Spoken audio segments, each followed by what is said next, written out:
Nalubog ang isang lalaki sa Cebu City na sangkot umano sa pamimeke ng iba't ibang ID. Inilalako raw ito online saka pinapadala ng suspect gamit ang mga delivery app.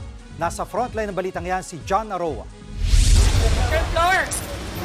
May kikitain sana ang rider na ito nang harangin ng mga operatiba ng National Bureau of Investigation sa Plaridel Street sa Cebu City noong Lunes ng hapon. Nakatanggap daw ng tip ang NBI na sangkot ang suspect sa pamimeke ng mga ID. Ang 29 anyos na rider na kinilalang si Romel Panonce, napakamot pa ng maaresto. Nakumpiska sa kanya ang mga peking birth at death certificate.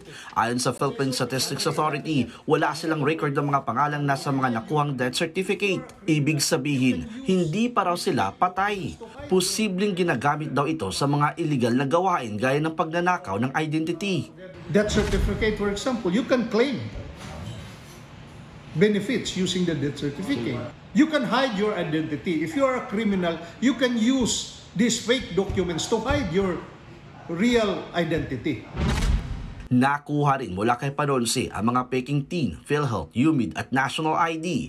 Ayon sa NBI, inilalako raw ito ng suspect online. Ipinapadala gamit ang mga delivery app. Aminado ang ahensya na hirap silang kilatisin kung totoo ang mga dokumento. Anila, gumagamit ng makabagong teknolohiya ang mga nasa likod nito para makopya pati ang ilang security features ng mga dokumento. Tulad na lamang ng driver's license na pagmamay-ari mismo ng suspect na nabistong peke. Kapag inilawan, magkukulay dilaw ang inilawang bahagi ng lisensya kung peke, habang violet naman kung orig. If you have an original ID issued by the government concerned, you can compare it. But sad to say, the quality is getting better. They have come up with also similar security measures as the original ones. Depensa naman ng suspect, tagahatid lang daw siya at hindi siya mismo ang gumagawa ng mga peking ID.